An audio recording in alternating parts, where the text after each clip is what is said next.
You ever wake up and realize your brand new dream is already being lived out by somebody else right on your land? Because that's exactly how this mess started. And let me tell you, nobody in this zip code batted an eye when the queen bee of our HOA, Cheryl, built her $4 million mansion smack where my house should have gone. Nobody questioned it. No angry neighbor meetings. No, wait, is that legal? Just silent approval and rubber stamps. I guess if you waive enough expensive paperwork, the world just steps aside. But see, I grew up with a thing for old maps, loved watching how lines on paper could shift whole futures.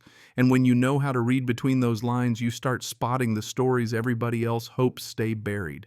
So here I am, Connor, your friendly neighborhood geography teacher, supposedly settling into Meadowbrook Estates for a quiet life, and what do I get? A plot of land, some oaks, a handful of dreams about coffee on a porch. I can call my own. I'd spent years boxed up in shoebox apartments dreaming about quiet. Then my real estate agent nearly tripped over herself closing the deal, talking up investment potential so hard it should have been my first clue. I was just grateful, honestly ready to put down roots, tired of borrowing peace from other people's walls. And then the Escalade glided up. Cheryl stepped out like she'd walked off a luxury realtor's Instagram eyes, cool smile, sharp voice so sweet it gave me cavities. She welcomed me, sure, but her gaze swept across my lot like she was measuring what she'd take next. 20 minutes later, I'm knee-deep in a lecture about beige paint, trash can height, mailbox placement, like she's reading my rights at a crime scene I didn't know I'd committed. There's something about the way she hands me the covenant binder, heavy as a concrete block, like she expects it to break my spirit before I even hang my first picture. Meanwhile, my elderly neighbor's out in his yard, hands in the dirt, living the life I thought I'd bought, a quiet rebellion against the corporate HOA rulebook. Cheryl leaves in her cloud of perfume and practice threats, and my neighbor shuffles over talking about the community park that never was a story about playgrounds and walking trails and dreams bulldozed before they could bloom. The way he says it, it's not just nostalgia. It's a warning, like, you're not the first dreamer this land's chewed up. Weeks pass. I get my first official threat, an HOA letter, certified, red-lettered, all caps, unauthorized construction, which is wild because all I'd done was breathe too loud on my own dirt. Turns out Cheryl just bought a skinny strip of public land bordering my lot, some paperwork, miracle price, suspiciously low timing, just right. Now I'm suddenly trespassing on what was mine 5 minutes ago. And this right here is where my teacher instincts kick in. I roll out the old maps, the surveys, the dusty deeds, trying to solve a puzzle that smells like bad politics and worse secrets. Because when someone's waiting for just the right moment to pounce, you better believe they know more than you do, and that's never a good thing. So I start digging. City planning, offices, libraries, the kind of gray-carpeted places where dreams go to die. What I find, Cheryl's been playing Monopoly with public lands, scooping up parcels for pennies over 5 years. Always where some community project used to be planned, always just outside the spotlight. You know what I mean? The city guys shrug it off, call it potential, like wasting public space is just bad math, not a theft. The real breakthrough comes with a manila folder in a library basement, Harmony Park, 1992. Funded, built, loved by families for years, then quietly erased. The maps don't match. The records don't add up. It's like somebody took a red pen and rewrote reality. So how do you erase a park, piece by piece, with memos and fake outrage? First, the swings are unsafe, then the paths need repairs, then the whole park's undesirable.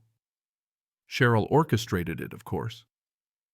As HOA president, she played a long game, turning joy into liabilities, finally getting the city to declare it abandoned, then swept the records away like old leaves.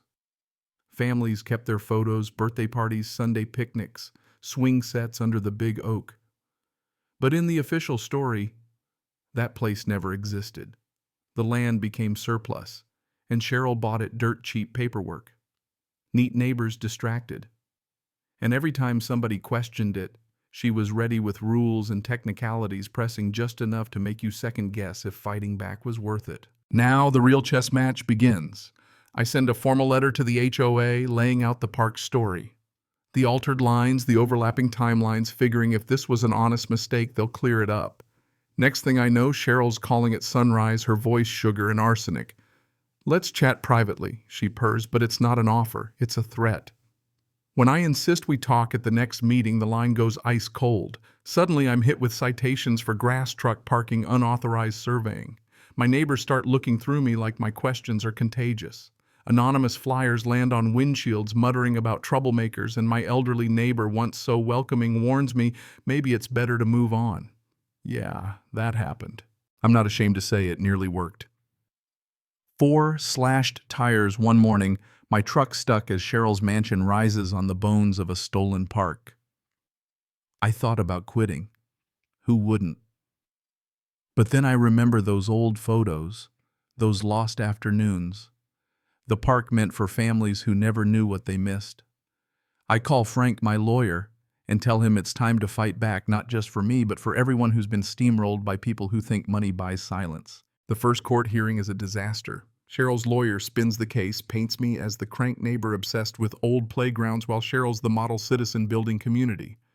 The judge tosses our evidence as circumstantial demands, substantial proof case dismissed pending more evidence. Cheryl walks out, her smile pure victory. That night I seriously consider walking away for good. But then Frank calls excited alive. He's found the original city council minutes, the park was funded, approved, built. There's no way it just vanished. And now suddenly we have a witness. Richard Davies, the former HOA maintenance guy, carries the truth like a secret weapon.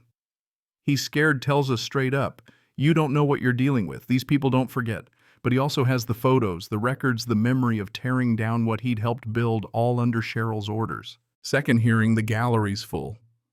Neighbors, parents, older folks who remember when Meadowbrook was a community, not a set of property values. Frank lays out the story document by document, photo by photo, children laughing where Cheryl's pool now sparkles, budgets signed, maintenance records altered, every step signed off by Cheryl herself. When Richard takes the stand, the whole room listens. He talks about the heart of the community, about watching it get dismantled so one person could have a bigger backyard. There's not a dry eye in the place. Frank finishes with the photo comparison, kids on the swing set, Cheryl's pool on the same spot. Can you explain, Mrs. Cheryl, how a playground became your swimming pool? She can't. The judge's ruling comes down like a hammer, property forfeited, mansion, condemned, restitution ordered for the park's full value. No one cheers.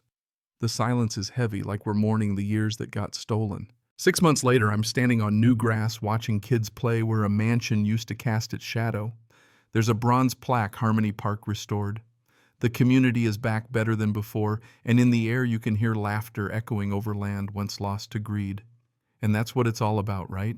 Sometimes the fight isn't just for property lines, it's for the soul of a place, for hope, for memory, for the idea that some things aren't for sale. So what do you think? Would you have walked away or held the line? Drop your thoughts below, because honestly, I want to know, where's the line between peace and justice, and who gets to decide what a community should be?